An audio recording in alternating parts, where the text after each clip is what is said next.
Welcome to WHRO's Weekly Edition.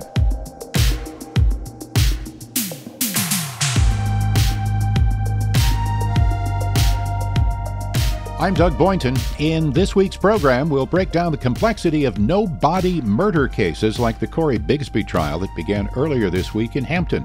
In cases where there's no body, the authorities have to prove that the alleged victim was actually killed and isn't just missing. WHRO military reporter Steve Walsh speaks with military families about the stress they are under as shutdown speculation threatens their financial stability.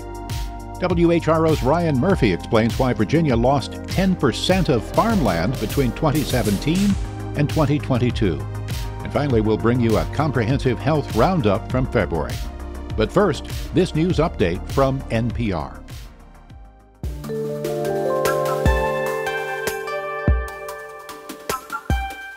It's WHRO's Weekly Edition. 3 local ships, along with Marines from Camp Lejeune, are on their way home after nearly 8 months in the Middle East. WHRO military reporter Steve Walsh reported the story. The USS Baton, USS Carter Hall, and the USS Mesa Verde and their Marines left the Mediterranean early Wednesday, bound for Norfolk. The amphibious Ready Group was most recently stationed off the coast of Israel. The Navy has had a heightened presence in the area since war broke out in Gaza in October. Before Israel, the ships carrying the 26th Marine Expeditionary Unit from Camp Lejeune were positioned around the Red Sea. The Navy has fended off numerous attacks as the U.S. tries to keep commercial shipping open in the region after repeated attacks from Houthi rebels in Yemen. The USS Baton left Norfolk in July. The Norfolk-based carrier USS Eisenhower remains in the region. The Navy faces its longest engagement since World War II. Much of the response has fallen on troops and ships based around Norfolk. Steve Walsh, WHRO News. The Nansemond Indian Nation planted hundreds of trees in Suffolk last week. WHRO's climate reporter Katherine Hafner was there. The Nansemond tribe has been working to restore a 70-acre ancestral village called Matnocktown. Katie Grigsby with the Chesapeake Bay Foundation helped develop the restoration plan. She says for a long time, the land was home to a mine operation. When the company left, most of the soil and most of the conditions of the property were subpar. It was just kind of a breeding ground for invasive species. This week's planting replaces invasive species with native ones like black gum and hackberry trees. Nikki Bass with the Nansemond Tribal Council says environmental stewardship is a core part of their culture. We don't view the environment as separate from us. This is part of our family. These are our relatives. This is what has nurtured us for thousands of years. She says the new trees are a small part of their long-term commitment to restoring local ecology. Katherine Hafner, WHRO News. City and state officials say the Navy is considering a housing project that could cost up to $400 million in downtown Newport News. WHRO's Ryan Murphy explains why and what it could mean for the city. Delegate Sia Price says the Navy wants to build housing for sailors living on ships undergoing maintenance at Newport News Shipbuilding. A state budget amendment approved by the House of Delegates would match 10% of whatever the Navy spends on building that, committing Virginia to up to $40 million. Price says the project would be a big improvement for sailors and also a huge move for the city's downtown. Something of this size and of this magnitude could really help invest funds in an area that has been historically neglected. The Navy hasn't confirmed plans to build new housing, but it has been looking at ways to improve living conditions for sailors at the shipyard after a rash of suicides in recent years. Ryan Murphy, WHRO News. Pieces from one of the most comprehensive private collections of historic clothing are on display at Williamsburg's DeWitt Wallace Decorative Arts Museum. Cynthia Vaca Davis reports for WHRO. Curator and educator Mary Deering collected thousands of historic pieces over a 50-year period. Neil Hurst is Colonial Williamsburg's curator of historic dress and textiles. He says the collection is a valuable educational resource. So we have the garments, which are quite lovely, but she collected quite a bit of what we call textile documents, again, to sort of teach style and taste and fashion, but also how those things were printed, how those things were woven, what's the changing technology that allowed for those items to be created. The new exhibit includes about 150 artifacts from Deering's collection dating from 1700 to 1840. Deering's collection is light-sensitive, so it has to be shown in year-long segments with 50 objects in each group. The exhibit opened in February and will continue for 3 years. Cynthia Vaca-Davis, WHRO News.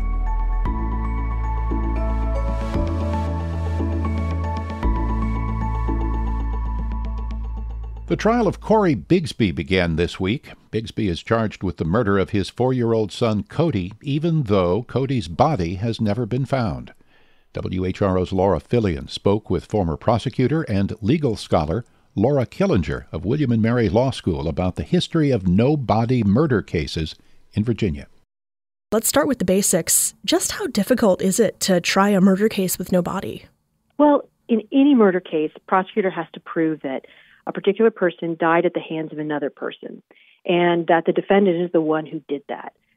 So in cases where there's no body, the authorities have to prove that the alleged victim was actually killed and isn't just missing. So it is significantly more difficult than in a regular murder case where you have a body that can be examined by a coroner and that can be identified by loved ones later on as the person who is deceased, and where you can, examine the body and determine the method of death. There are a few cases in Virginia that set a precedent for this one, including the 1980 case of the Radford University student Gina Hall. It took about 40 years for her remains to be found, but Stephen Epperly was convicted for her murder long before that. Tell us more about how that case played out legally. So that case really was sort of a cutting-edge case at the time because it was the first no-body case in Virginia. With that case, there was pretty much overwhelming circumstantial evidence. And it was the prosecutors piecing together that circumstantial evidence of people who had seen Epperly with Gina Renee Hall, and then when they found bloodstains on the cabin, and when they found fibers and things like that in the car of the trunk that was identified to connect to Epperly. So there's a lot of circumstantial evidence in that particular case that allowed prosecutors to prove beyond a reasonable doubt. There was no statement or confession by Epperly, and in fact, Epperly maintained his innocence. And despite that, he was convicted and sentenced to life. What other kind of evidence can the prosecution present in a case like Hall's in the 80s and now in the Bigsby case in 2024? Are there differences? Oh, definitely. Well, certainly the developments in DNA evidence have been revolutionary for the criminal justice system, both in identifying and convicting people who did do it and in exonerating people who did not and who were wrongfully convicted of a crime. So that, of course, is a major factor in its difference in these cases since that time. In addition, there's been a lot more developments in other areas of forensic science, right? So, for instance, identification of fibers, identification of hair samples, and all kinds of things like that are much better. So there is quite a bit of different technology. Now, you had mentioned the different types of evidence. So circumstantial evidence, is something that a lot of times your listeners may have heard about in passing. And there is this mistaken belief out there that circumstantial evidence is not good and maybe is not even admissible.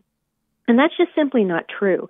Oftentimes, circumstantial evidence can be extremely helpful in these cases and is usually always admissible. Cory Bigsby made written confessions in jail and then recanted them. A judge ruled in November those were admissible. Does that change anything about the way this trial would be handled? Some people think, oh gosh, well, there's a confession or there's a statement. Isn't that, the end of the story? But a good defense attorney can poke holes through a confession. And so as a prosecutor, they will need to find as much corroborating evidence that shows independently that whatever the defendant said, the way they did it, really is borne out by corroborating evidence that they find either at the scene or afterward. Laura Killinger of William & Mary Law School, thanks for being with us. You're welcome. Thank you for having me.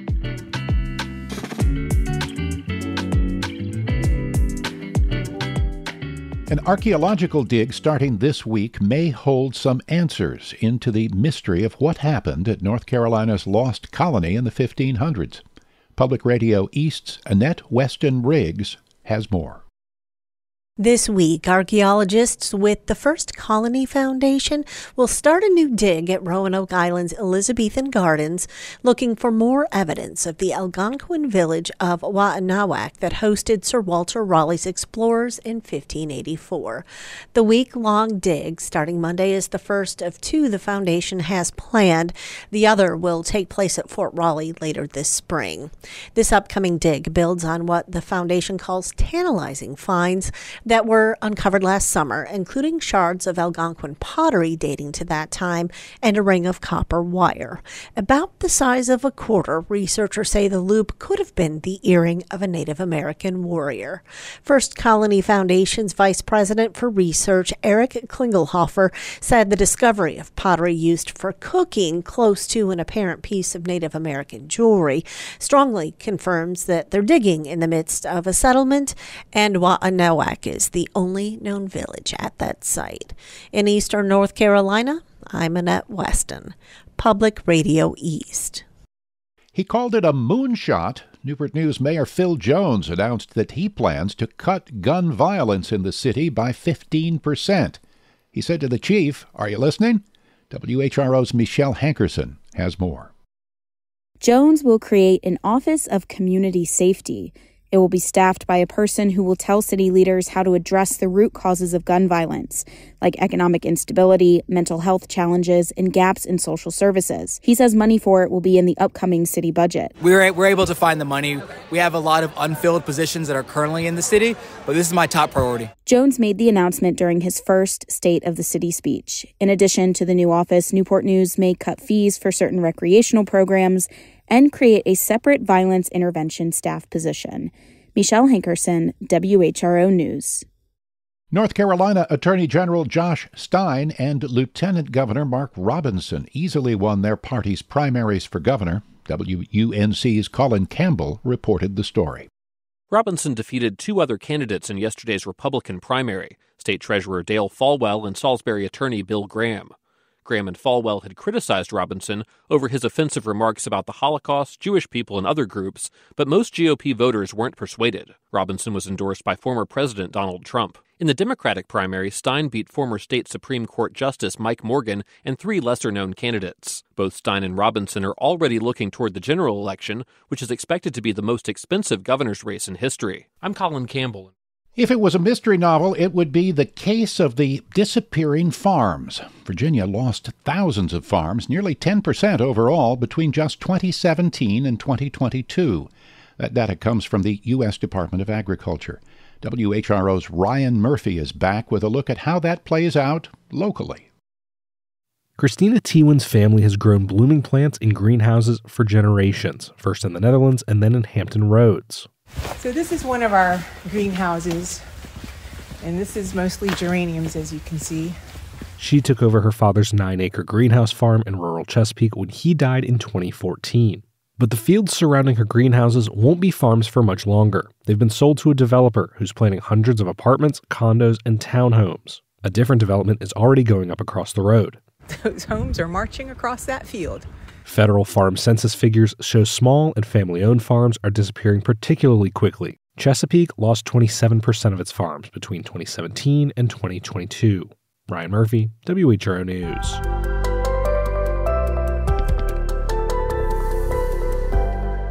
Congress averted a federal government shutdown when it passed temporary spending bills, but more deadlines are ahead. Military families say they feel caught in the middle from the constant shutdown threats, which could leave them without paychecks.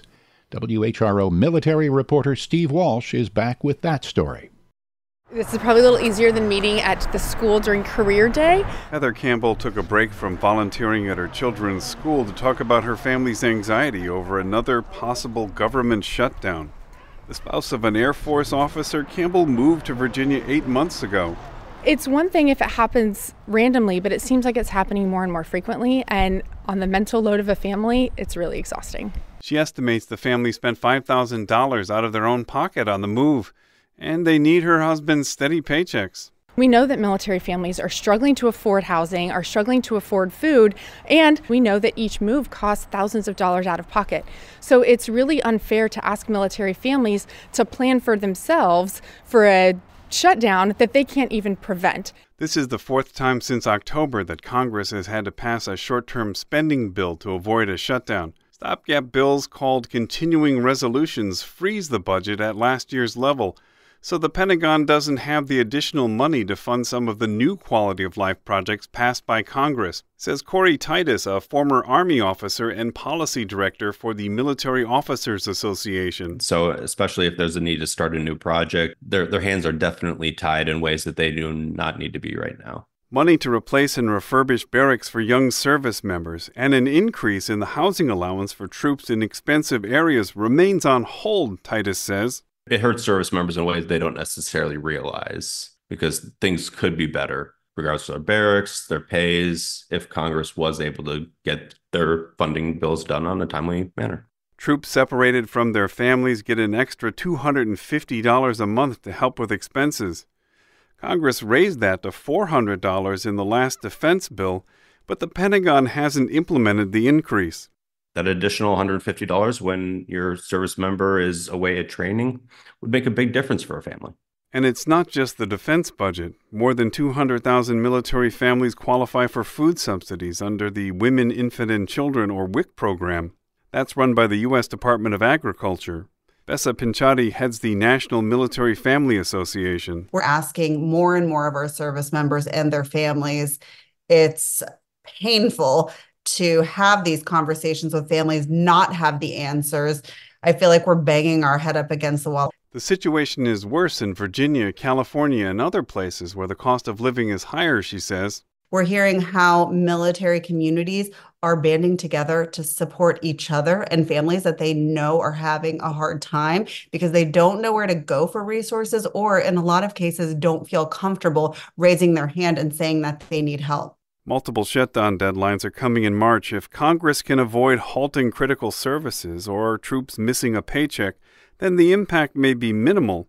But the constant worry can lead some people to consider leaving the military, Pinchatti says. They know that signing up to do the job is going to be a sacrifice for their family, but we do it every day and we do it for our country. There just comes a point where that sacrifice can't be worth it when you don't know if you're going to be paid. She says the dire headlines have come up so often that crisis fatigue has set in, because all military families can do is wait. Steve Walsh, WHRO News. This is WHRO's Weekly Edition. Remember, for any stories you've missed, you can visit us on the WHRO smartphone app or all social media platforms. 2 humpback whales were found dead near the Virginia Beach oceanfront in recent days. WHRO's Catherine Hafner returns with details on that story. On Sunday, a humpback whale washed ashore at the oceanfront after being spotted floating near the Chesapeake Bay Bridge Tunnel. The Virginia Aquarium is working to determine the whale's cause of death. The same day, a different dead humpback was spotted floating a few miles off Rudy Inlet. Whales along the East Coast have been dying at a high rate for nearly a decade. Collisions with ships or getting caught in fishing gear are usually to blame. Marine biologist Andrew Reed with Duke University previously told WHRO that climate change is also affecting whales' patterns. In humpbacks in particular, it's bringing those whales closer to shore where they're more vulnerable to entanglement of fishing gear and ship strikes, which are also the 2 leading causes of death for that species. Humpbacks pass by Virginia this time of year on their way north to feed. Catherine Hafner, WHRO News. Hampton Road's shipping channel has been widened to allow 2 ultra-large cargo ships to pass each other. WHRO's Ryan Murphy reported that story too and explains why two-way traffic is such a big deal for the port. Port of Virginia spokesman Joe Harris says until this month, huge cargo ships would have to wait their turn to get in and out of Hampton Roads' harbor. The big ships come in and the Coast Guard closes the channel for 4 hours to ensure safe passage. That's not terribly efficient. The port has spent $450 million over the last 5 years to widen the channel. As of this month, Virginia becomes the only East Coast port that can accommodate two-way traffic. The change will speed up turnaround times by about 15%. Harris says getting cargo ships in and out of the port faster will make the already bustling terminals in Portsmouth and Norfolk even more attractive to shipping companies. Ryan Murphy, WHRO News.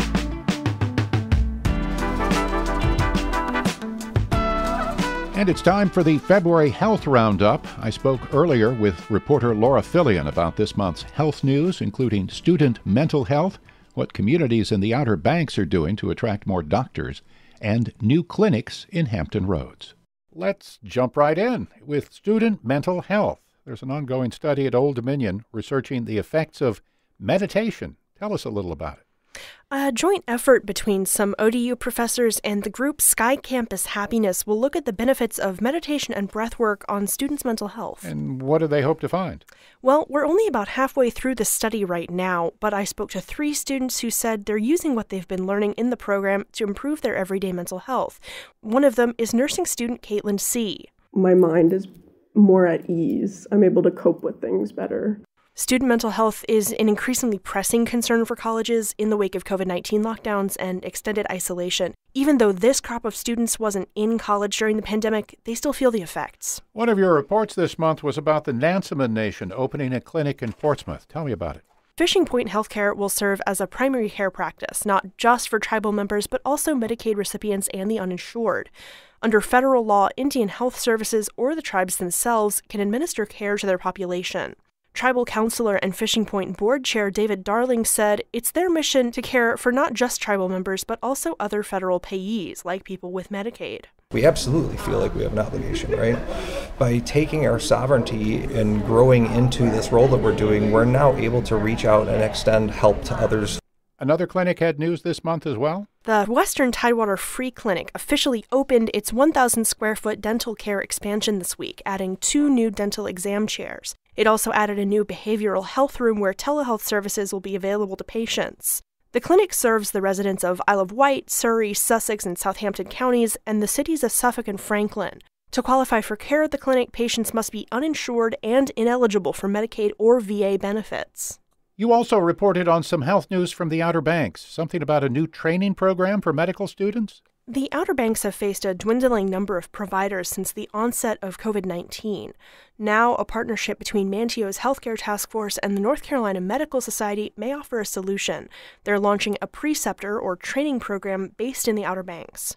Franklin Walker is with the Medical Society. One of the best ways to secure the future for healthcare in Manteo or any other community will build a strong pipeline.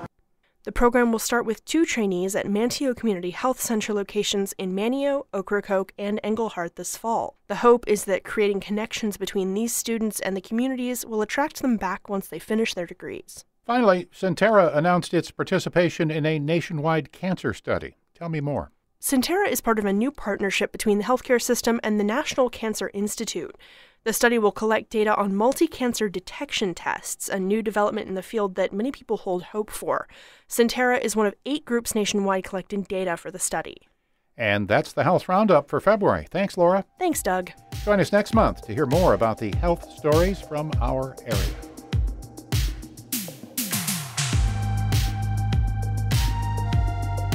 You've been listening to WHRO's Weekly Edition. We had help today from WHRO's Steve Walsh, Catherine Hafner, Ryan Murphy, Cynthia Vaca Davis, Laura Fillion, Michelle Hankerson, and Barry Graham. Annette Weston Riggs with Public Radio East, and Colin Campbell with WUNC. Also Connor Worley, who produced today's program. A reminder, you can always catch full episodes on the Weekly Edition podcast feed, and you can always get news updates at WHRO.org and the WHRO Reports podcast feed. For all of us at WHRO and WHRV, I'm Doug Boynton. Stay safe. Be well.